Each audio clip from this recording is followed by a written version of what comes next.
Hello guys, good afternoon. আজকে রান্নার recipe আপনাদের সামনে আবার এনেছি। আজকে কী কী করবো দেখাচ্ছি। মাছের কালিয়া করব। আদা, পেঁয়াজ, রসুন, কাঁচা লঙ্কা, ধনেপাতা সব কেটে নিয়েছি। টমেটো, রুটি খাওয়ার তরকারি, মোরলা মাছ, পেঁয়াজ দিয়ে ঝাল ঝাল হবে। মাছ ভাজা হচ্ছে।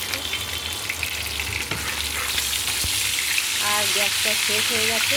দুঃখের বিষয়, অফিসের টাইম, তাড়াহুড়ো করে কোনো রকম ছেলেকে দিলাম আর এই রান্না হচ্ছে। বাকিটা রান্না করতে করতে গ্যাস শেষ হয়ে গেছে।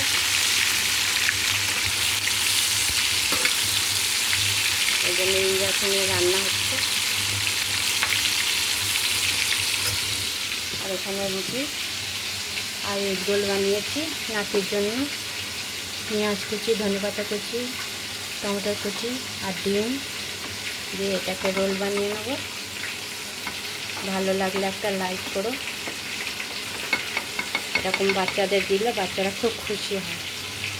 আপনারাও দেবেন বাচ্চাদের খুশি করার জন্য। Tata, bye bye. একটা লাইক করে দিও, একটু শেয়ার করে দিও ভালো লাগলে।